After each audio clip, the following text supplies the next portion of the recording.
In the year 1673, the foreboding chill of December settled over the tiny New England village of Briarwood, a place where the biting wind carried whispers of fear and paranoia.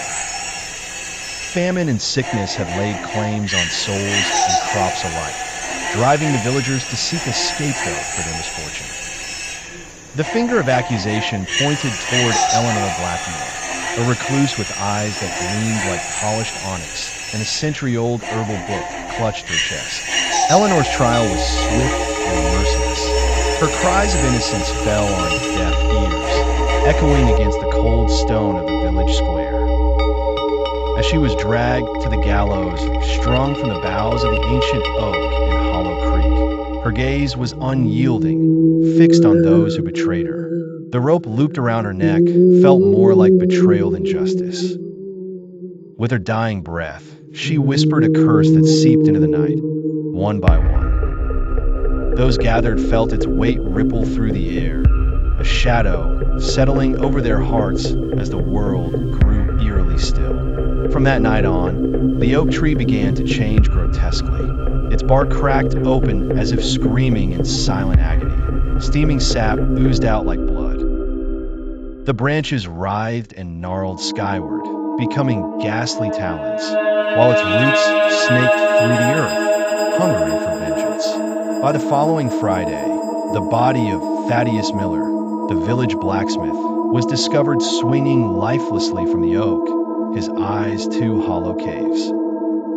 In horror, the villagers noted the rope fashioned crudely from strands of hair, familiar to someone they all knew.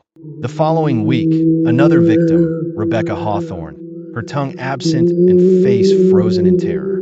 So it continued, a relentless rhythm of death that left the village drowning in fear. Every Friday brought another grotesque victim, a grim parade of misfortunes marked by 3 deliberate knocks on doors that went unanswered. The whispers grew, as did the desperation.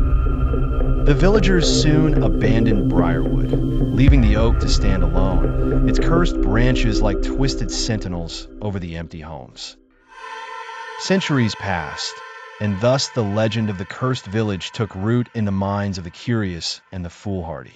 Brave souls, thirsty for the thrill of the supernatural, braved Hollow Creek's embrace, drawn to the desolate ruins and the legend of the Witch's Oak.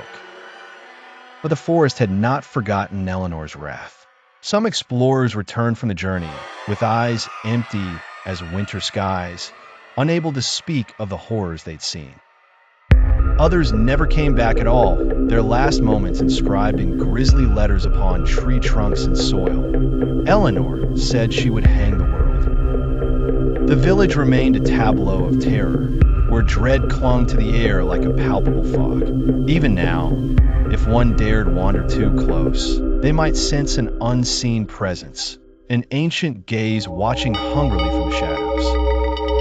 And perhaps, on a lonely night, 3 slow knocks might come at a door, heralding an ominous promise yet to be fulfilled. Eleanor never died, not truly. Her curse lived on, encircling the world, unceasing, unsated, and waiting in the forgotten corners of the earth.